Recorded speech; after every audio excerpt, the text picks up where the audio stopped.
ओम शांति। आज हम 7 नवंबर 95 की अव्यक्तवाणी सुनते हैं। आज की वाणी का सार है बाप दादा की विशेष पसंदगी और ज्ञान का फाउंडेशन पवित्रता। आज प्यार के सागर बाप दादा अपने प्यार के स्वरूप बच्चों से मिलने आए हैं।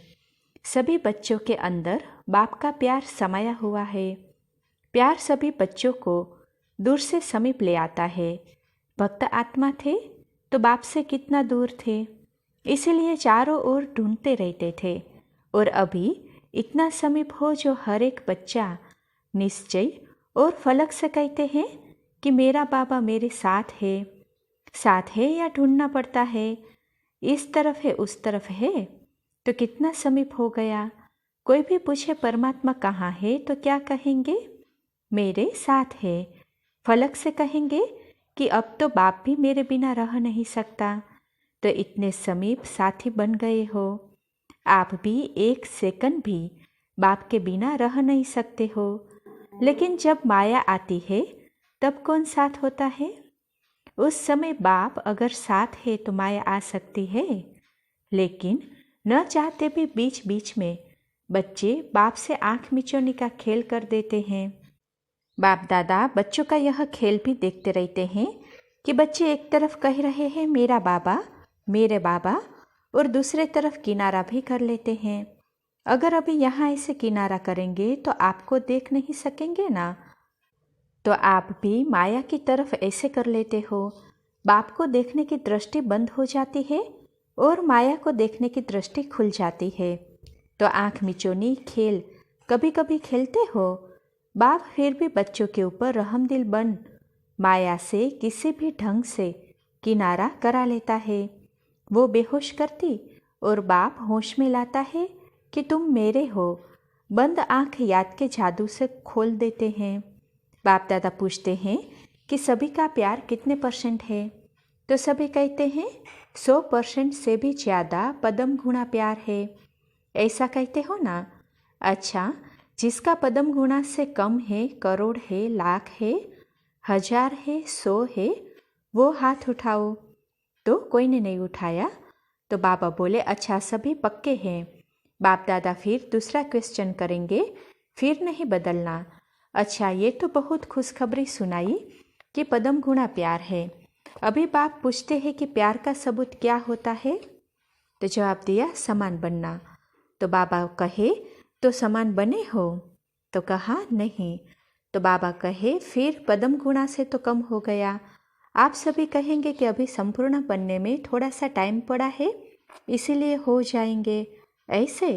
लेकिन अगर प्यार वाला कहता है कि तुम प्यार के पीछे जान कुर्बान कर लो, तो वो जान देने के लिए भी तैयार होते हैं। बाप दादा जान तो लेते नहीं हैं, क्योंकि जान से तो सेवा करनी है। लेकिन एक बात पर बाप दादा को थोड़े समय के लिए आश्चर्य करना पड़ता है। आश्चर्य करना नहीं चाहिए, वो तो आपको भी कहते हैं, लेकिन बाप दादा को आश्चर्य करना पड़ता है। पाठ बजाते हैं, जान कुर्बान छोड़ो, लेकिन प्यार की निशानी है न्योछावर होना, जो कहे वो करना। तो बाप सिर्फ एक बात में न्योछावर होना देखना चाहते हैं। बातें अनेक हैं, लेकिन बाप अनेक को नहीं लेते, सिर्फ एक बात में न्योछावर होना है, उसके लिए हाथ उठा लेते हैं। प्रतिज्ञा भी कर लेते हैं, लेकिन प्रतिज्ञा करने के बाद भी करते रहते हैं। वो क्या? हर एक स्वयं समझते हैं कि मेरा बार बार बाप से किनारा होने का मूल संस्कार या मूल कमजोरी क्या है। हर एक अपनी मूल कमजोरी को जानते हो ना, तो वो कमजोरी जानते हुए भी न्योछावर क्यों नहीं करते हो? 63 जन्म की साथी है, इसीलिए उससे प्यार है। प्यार का अर्थ ही है जो प्यार वाला पसंद करे वो करना। अगर मानो प्यार करने वाला एक बात कहता है और वो दूसरा कुछ करते हैं, तो क्या हो जाता है? प्यार होता है या झगड़ा होता है? उस समय प्यार कहेंगे कि अच्छी तरह से लाठी उठाकर एक दो को लगाएंगे। तो बाप को क्या पसंद है? बाप दादा कहते हैं कि समान बनने में तो कई बातें हैं। ब्रह्मा बाप की विशेषताएं देखो और ब्रह्मा बाप समान ही बनना है, तो कितनी बड़ी लिस्ट है। उसके लिए भी बाप दादा कहते हैं चलो कोई बात नहीं, एक तो बात कम है तो भी हर्जा नहीं, लेकिन जो मूल फाउंडेशन है, जो ब्रह्मा बाप व ज्ञान का आधार है, वो क्या है? ब्रह्मा बाप शिव बाप की विशेष पसंदगी क्या है? तो जवाब दिया पवित्रता, अंतर्मुखता, निश्चय बुद्धि, सच्चाई, सफाई। तो बाबा ने कहा वास्तव में फाउंडेशन है पवित्रता, लेकिन पवित्रता की परिभाषा बहुत गुह्य है। पवित्रता जहाँ होगी वहाँ निश्चय, सच्चाई, सफाई ये सब आ जाता है। लेकिन बाप दादा देखते हैं कि पवित्रता की गुह्य भाषा, पवित्रता का गुह्य रहस्य अभी बुद्धि में पूरा स्पष्ट नहीं है। व्यर्थ संकल्प चलना या चलाना अपने अंदर भी चलता है और दूसरों को भी चलाने के निमित्त बनते हैं। तो व्यर्थ संकल्प क्या ये पवित्रता है? तो फिर संकल्प की पवित्रता का रहस्य सभी को प्रैक्टिकल में लाना चाहिए ना। वैसे देखा जाए तो पांचों ही विकार, चाहे काम हो चाहे मोह हो, सबसे नंबर 1 है काम और लास्ट में है मोह। लेकिन कोई भी विकार जब आता है तो पहले संकल्प में आता है। व्यर्थ संकल्प क्रोध भी पैदा करता है। तो काम अर्थात व्यर्थ दृष्टि, किसी आत्मा के प्रति अगर व्यर्थ दृष्टि भी जाती है तो उस समय पवित्रता नहीं मानी जाएगी। तो यह व्यर्थ संकल्प बाप के प्यार के पीछे न्योछावर क्यों नहीं करते?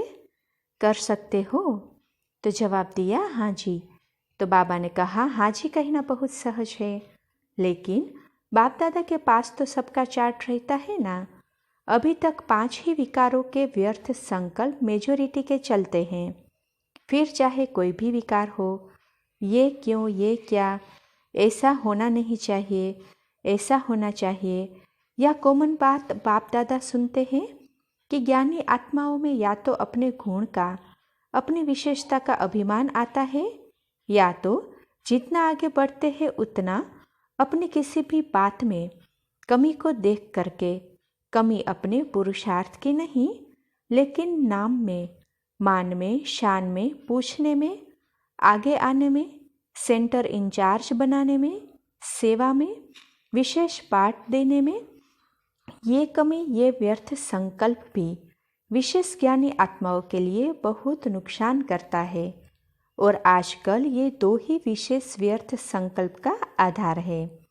तो आप जब सेवा पर जाओ तो एक दिन की दिनचर्या नोट करना और चेक करना कि एक दिन में इन दोनों में से, चाहे अभिमान या दूसरे शब्दों में कहो अपमान, मेरे को कम क्यों, मेरा भी तो ये पद होना चाहिए, मेरे को भी आगे करना चाहिए, तो ये अपमान समझते हो ना। तो ये 2 बातें, अभिमान और अपमान, यही 2 आजकल व्यर्थ संकल्पों का कारण है। इन दोनों को अगर न्योछावर कर दिया तो बाप समान बनना कोई मुश्किल नहीं है। तो क्या न्योछावर करने की शक्ति है?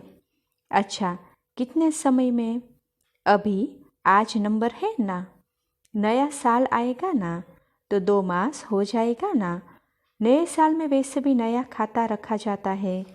तो हर एक, चाहे टीचर, चाहे विद्यार्थी, चाहे महारथी, चाहे प्यादा है, ऐसे नहीं कि ये तो महारथियों के लिए है, हम तो छोटे हैं।